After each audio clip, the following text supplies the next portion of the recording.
కాంగ్రెస్ మీద విమర్శించుడు ఇది మంచిది కాదు. కేటీఆర్ ఆకాశం మీద ఊతే ఊము మన మీదనే పడుతుంది. మాట్లాడే ముందు కొంచెం జాగ్రత్తగా మాట్లాడు. ఫస్ట్ మీరు ఆన్సర్ ఇవ్వండి. మీ నాయన కామారెడ్డికి ఎందుకు వచ్చిండు? షబ్బీర్ అలీ మీద ఎందుకు పోటీ చేసిండు? ఏమైంది? నీ జీవితంలో ముఖ్యమంత్రిగా ఓటమి జరిగింది. నీకు ఎంత అవమానం జరిగింది అంటే అల్లా కానీ దేవుడు కానీ భగవంతుడు కానీ చూస్తున్నాడు కదా న్యాయం ఏంది అని. అన్యాయంగా ఒక అమాయకుని మీద వచ్చి పోటీ చేసి 100 కోట్ల రూపాయలు. నిన్న నేను రివ్యూ చేస్తే మైనారిటీ వెల్ఫేర్ డిపార్ట్మెంట్ నుంచి 26 కోట్ల రూపాయలు కామారెడ్డికి మీద పెట్టిండు. కుట్టు మిషన్లు, 1,00,000 రూపాయలు ఒక్కొక్క యూత్కు అక్కడ ముస్లిం బంధు అని ఓన్లీ మైనారిటీ వెల్ఫేర్ ఒక్క డిపార్ట్మెంట్ నుంచి 26 కోట్ల రూపాయలు.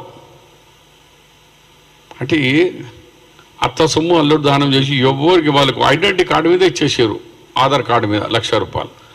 ఇప్పుడు చూస్తే షాపులు లేవు, ఆ మనిషి లేడు. అట్లా లూటీ చేసి వాళ్ళ అప్పుల పాలు చేసిన ఘనత కేటీఆర్ది. అందు గురించి మళ్ళొకసారి మాట్లాడే ముందు మీ నాయన నా మీద ఎందుకు పోటీ చేసిండు కామారెడ్డి మీద దాన్ని చెప్పిన తర్వాతనే మైనార్టీ విషయంలో మాట్లాడాలని నేను నీకు హితావు చేస్తున్నా. మరొకసారి జాగ్రత్తగా నా విషయంలో మాట్లాడేటప్పుడు చాలా జాగ్రత్తగా వహించు.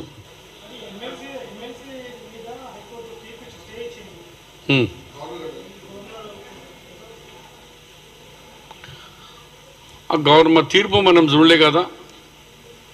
ఆయన హైకోర్టు ఇచ్చిన తీర్పు మీద మనం ఏం మాట్లాడతాం, నేను దాన్ని చూడలేదు.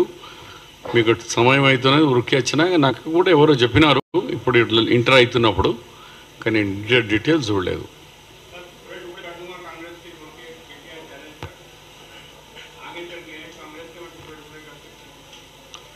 आप कौन किसके टुकड़े करता आगे वक्त ही बताएगा, क्योंकि जैसी करनी वैसी भरनी. केसीआर बताए सो खेल है, वही खेल फिर रिपीट होता.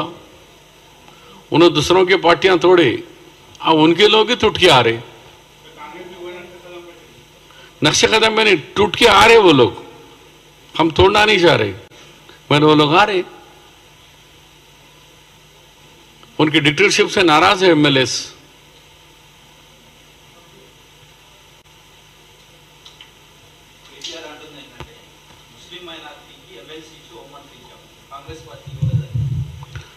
ఎమ్మెల్సీ వారు ఇవ్వలేదు, పిచ్చోడు ఉన్నాడు, మనకు తెలియదు కేటీఆర్కి.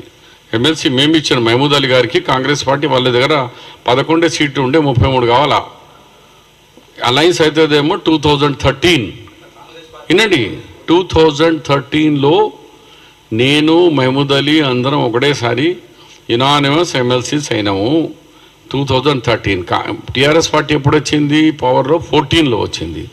ఇది 13లో 1 ఇయర్ ముందే ఎమ్మెల్సీ కాంగ్రెస్ పార్టీ మీద పోనీ రేపు అలయన్స్గా అవుతుందేమో అని అలయన్స్ పార్టీగా ఒక ఎమ్మెల్సీ మేము ఇచ్చినాం. ఆయనకు అప్పుడు కేవలం 11 ఎమ్మెల్యేలు ఉన్నారు ఆయన దగ్గర. మా భిక్ష అది. ఓకే.